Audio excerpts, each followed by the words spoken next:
Hmm. Waktu pertama kali ditahan, oke, itu kan 29 Oktober. Oktober. Betul, malam hari Iya, Tom itu waktu itu pemeriksaan ketiga kan? keempat. Keempat. Nah, kita selalu ngikutin pemeriksaan berangkat, pulang, berangkat, Betul, pulang. betul. Kali itu nggak pulang. Hmm. Sore nggak ada kabar Tom keluar. Toto muncul berita konferensi pers. Ceritain Tom, apa yang dirasakan Tom, pengalaman itu? Jadi sudah selesai pemeriksaan ya kan, di siang hari, sore hari.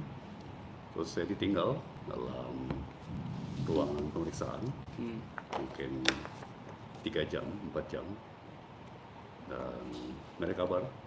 Jadi ditinggal sendirian, Nggak ada kabar sih tuh. nggak ada kabar sama sekali. Terus cuman ke toilet mungkin 2 kali. Oke. Kan di lantai ruangan pemeriksaan tidak boleh bawa alat komunikasi ya. Jadi HP disimpan di locker, jadi juga nggak bisa komunikasi. Terus malam hari ya saya juga udah kurang ingat ya jam berapa tuh, jam 7, jam 8 dan tiba-tiba ya petugas pejabat kembali ke ruang pemeriksaan bilang, menyampaikan ya setelah rapat pimpinan memutuskan untuk menyatakan Bapak tersangka, Bapak akan segera ditahan. Gitu. Ya karena kita udah tahu ini risiko politik, seperti yang istilah yang saya pakai ya selama ini, kaget nggak kaget kan. Jadi pasti shock. Seberapa siap pun kita itu memang kejadian itu udah pasti shock ya kan. Terus langsung dibacakan form yang standar ya kan, berita acara penahanan,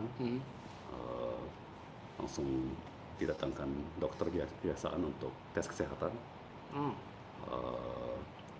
Dan kemudian juga disodorkan penasihat hukum dari biasaan.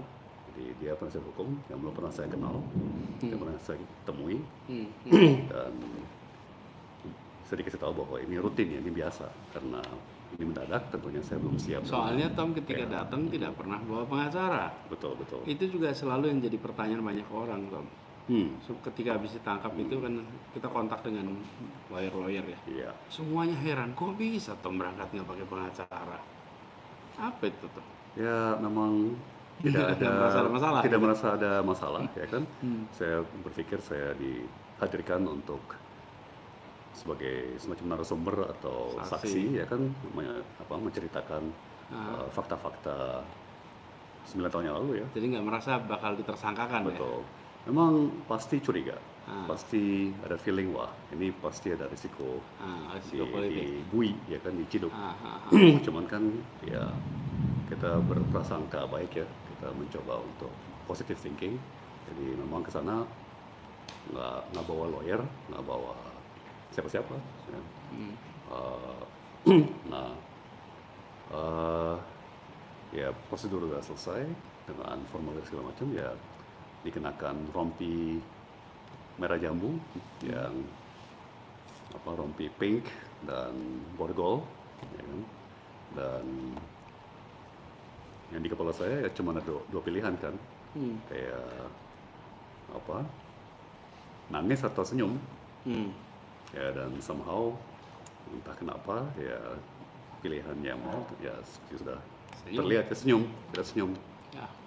Dan saya pernah menyampaikan ya yang masuk di kepala saya himbauan istri saya dengan Siska, bahwa apapun yang terjadi selalu harus bersinar, selalu terus bersinar, terus adem gitu ya. Jadi ya saya tahu bahwa dalam perkara lain mungkin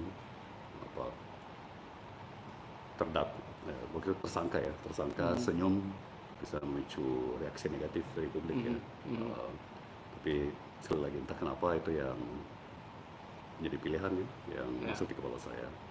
Dan malam itu juga diantarkan ke rumah tahanan di Kejaksaan Negeri Jakarta Selatan.